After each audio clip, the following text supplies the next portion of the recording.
Hello, I'm Kurt Misha. On behalf of Trinity's Vestry and Stewardship Committee, I'm happy to welcome you to this edition of Trinity Cathedral's Virtual Ministry Moments. Here I Am, Lord, is the theme of this year's stewardship campaign at Trinity Episcopal Cathedral.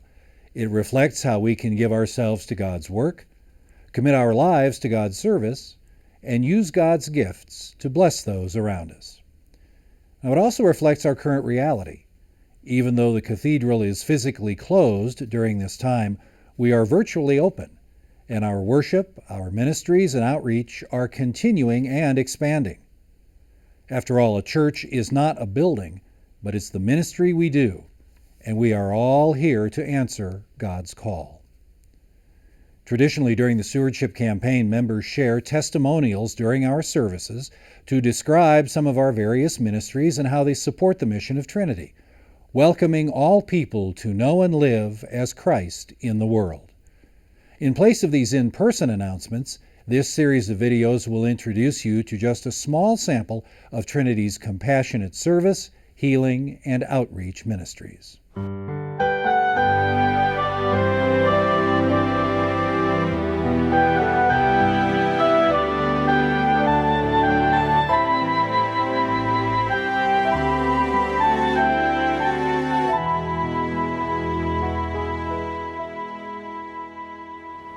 Carolyn Hoffman is a longtime member of Trinity who is active in the Altar Guild.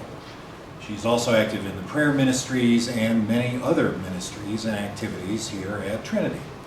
I'm happy she's here with us today to talk about a very important ministry that's near and dear to her heart, and that's the Daughters of the King. So Carolyn, for those of us who may not be as familiar as others with the Daughters of the King, can you talk about its purpose and its mission? I'd be glad to. First of all, we haven't seen each other in so long that I think our hearts rejoice when we do. And so I'm so thankful to get to do this. The mission of the Daughters of the King, the order of the Daughters of the King, is the extension of Christ's kingdom through prayer, service, and evangelism.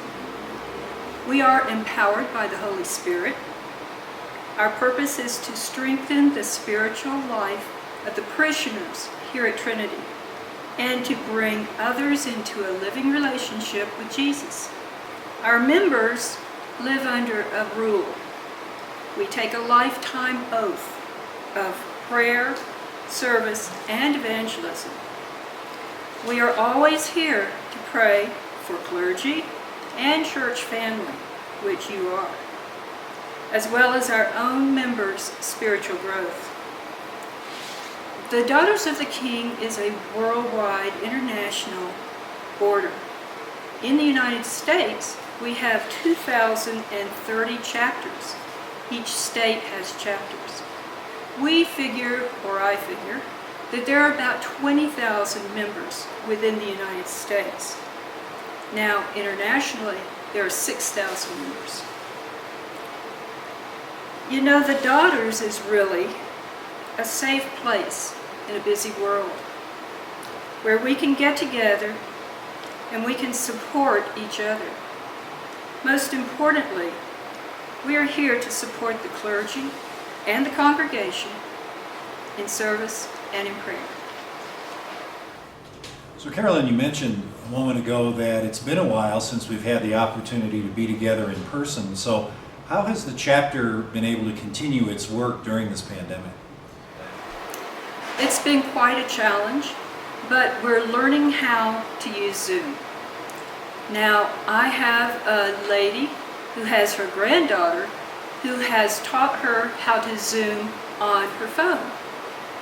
So I called her the other day and she said now she's Zooming on her TV. I can't even do that. I have no idea how to. But anyway, we meet once a month and it's usually after service on Sunday. Now each of our chapter meetings has a program. We do a spiritual development program and then we go into prayer for our members or for whatever we're asked to pray for. We go through, if you're interested in becoming a daughter, we welcome you, and always is better earlier than later, just because you have so much time more to grow. But we have a 3-month discernment period for you in which you can determine whether you're called to take the vows of the order. I am proud to be a prayerful support to the Cathedral and to each other during this time. I also at this time would like to thank Lindsay for always sending out prayer requests. They're so important, and of course the daughters are always praying for that, whatever they may be. So, in addition to the prayer aspects, which are wonderful in and of themselves, I know our friends are going to be interested in hearing about your other very important service project. Can you describe that for us? Well, that would be the angel tree, which I'm sure you're all familiar with.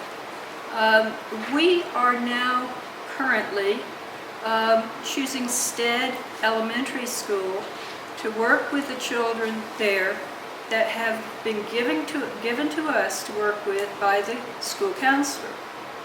Not only do we work with those children by the Christmas gifts, but we also provide for all the children in the family, so that child wouldn't be the only one getting gifts.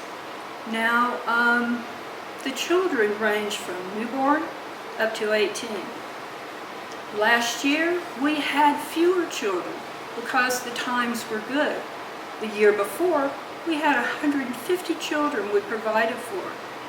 So that was quite a load, and the church just came out beautifully for that.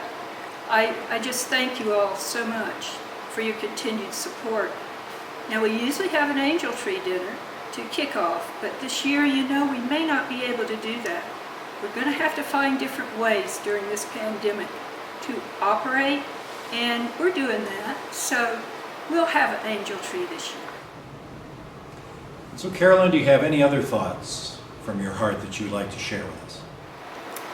Well, I do have one thing that's happening immediately. Around the world, there's going to be a Nehemiah International Prayer Vigil that starts September the 1st and runs for 52 days. Now, because we're international, we're going to have daughters in each time zone so that the world will be filled with prayer for our nation and for the world. So it'll be 52 days. It'll last from September the 1st to October the 22nd. And I really want to welcome you and ask you to please pray along with us for the health of our nation and for the world. Thank you so much. Well, Carolyn, thank you and the other daughters of the King so much for the great work that you do. Do you have any other closing thoughts about the importance of the Trinity Stewardship Campaign? Well, I do, and this may be a little bit lengthy. I first came to Trinity because of the stained glass windows. Before I retired, I was a landscape architect with the USDA Forest Service, and so I naturally tend towards beauty, and I just love the interior of Trinity. However, I was thinking the buildings are just like human beings. They have systems that require update all the time. And those things aren't always functioning as they should. Part of our stewardship is to keep those updates going. Also to pay for our faithful servants that we have here. They deserve payment, and we're proud to do it. So I just encourage you to think about the total of what we have here at Trinity. It is so rare. So many churches now are struggling. Let's keep ours healthy. Thank you. Joan Pizer is a longtime member at Trinity. She is one of our worship leaders. She is a lector, a Eucharistic visitor, and she also helps with the Sack Lunch program. Today she's going to share with us some great information about Trinity's Centering Prayer Ministry. Now, Joan, for those of us who aren't familiar, can you describe what centering prayer is? Sure. First, I just want to say hello, everyone. I miss you. I miss seeing you. Centering prayer is a method of prayer that prepares us for the gift of contemplation from God. It is a prayer without words, where we sit in silence, surrendering and letting go of all distractions, so we can listen to the voice of God within more intently. The distractions are mainly our own thoughts. And so it's a practice of surrendering and letting go to just being in God's presence and trying to let go of those thoughts that run 24/7. So what happens when the group meets? Well, we gather and I light a candle, I ring a bell, we go into silence for 20 minutes. And then after that, I ring the bell again and we come out of that silence. Sometimes ending with a prayer, also begin with a prayer. Lighting the candle is important because God's presence is there and we honor that. We have been working with some meditative readings. Right now it's called the Bridges to Contemplative Living, and there's voices, for instance, Thomas Merton, and then there'll be other voices that we read contemplatively these materials, and then we just dialogue about it in a contemplative way, which is different. It's not a discussion or trying to figure out what an answer may be. It's just talking from our own experience of what might be brought up from these mystical readings.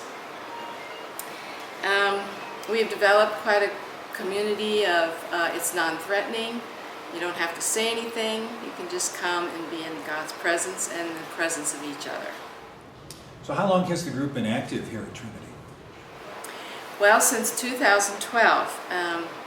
Ruth Frazier, a longtime member, first of St. Stephen's and now of Trinity, and Judy Anderson, and another friend from a different faith tradition, were hungry to do centering prayer together. We were all practicing it individually, and we wanted to be kind of a support group for those who practice centering prayer. And so we started that in 2012. Since then, our group is anywhere from 10 to 15 people. It's ecumenical. We have people from other faith traditions as well as people from Trinity. My practice of centering prayer has been, I found how helpful it is during these times that we're living right now, to take a contemplative stance instead of a reactive stance has served me well in these very difficult times. And you have some other thoughts that you'd like to share about this important ministry at Trinity. Well, the importance of the ministry to me here at Trinity is to gather in community. I miss that tremendously, being in community with us being together, and this has been a small group where we sit in a circle and we can see each other and be more intimate with our relationship with God and relationship to each other. And I find it, well, it's hard to describe how important it is to me in my faith life. Thank you. Thank you for sharing with us today. One final question, and that is if you could tell us why supporting Trinity's stewardship campaign annually is so very, very important. Well, primarily, Trinity has been my faith community since 2003. And I feel like all the ministries that are offered here deserve to be supported, and that also means financially, because the community is how we experience God together.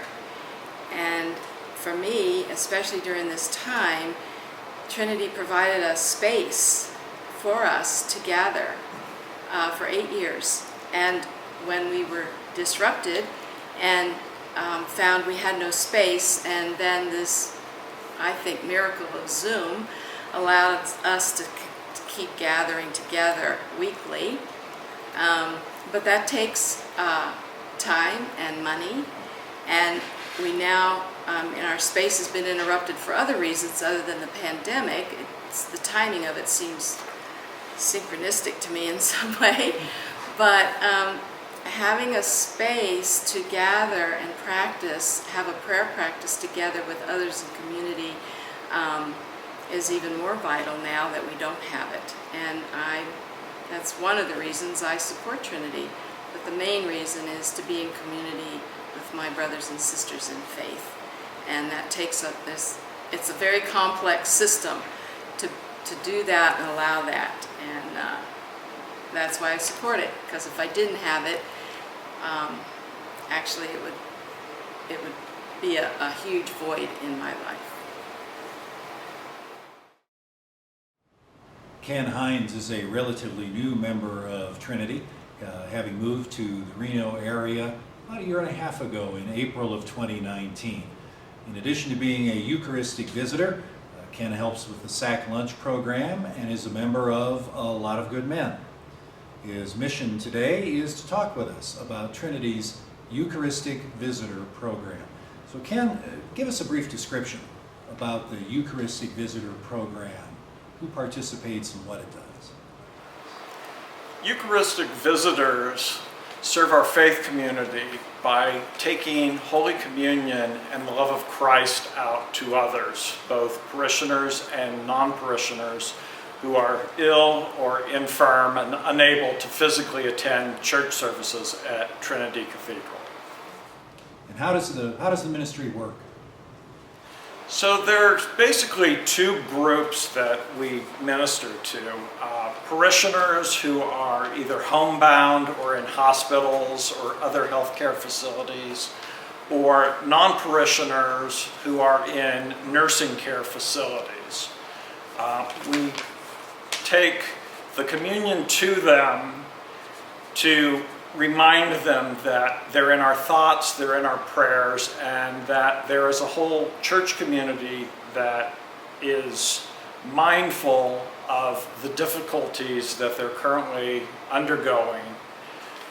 We serve both people who have had surgery and are just temporarily unable to come to church, and we make sure that they have the opportunity for communion while they're recuperating until they're able to physically return to us, as well as taking communion to elderly people who are permanently in nursing care facilities. Our ministry is led by Howard Craig Ackervick, who prepares our service bulletins and also provides the bulk of the services we provide at Park Place. And Lucy Bolden, who acts as our music director by providing our musical accompaniments in the singing of hymns, which we also provide at our Park Place services. This church is very, very fortunate to have these two loving and caring people serve the community on our behalf. Our services consist of both prayers, Bible readings, and the administration of Holy Communion, as well as, in the case of Park Place, the singing of hymns. But in addition, we also bring a sense to these people that Christ is always with them, even in their illness or in their old age, and that there's also a full church community that is constantly remembering what they're going through and is hoping to bring some joy and some peace to them. For parishioners, we offer services that either will come to their home or or to any hospital or healthcare facility in the Reno area upon request to keep them connected to our church community, which I think is very, very important when people are experiencing any type of illness or any type of infirmity. So we want to always make sure that no one falls between the cracks, that everyone continues to be a part of our Trinity Cathedral home. So tell us how the current pandemic has impacted this ministry. So unfortunately, the coronavirus pandemic has prevented us from doing our church services at Park Place. As I'm sure all of you can understand, those who are elderly or those who have health conditions are most vulnerable to this virus, and we want to do everything we can to protect their health and safety.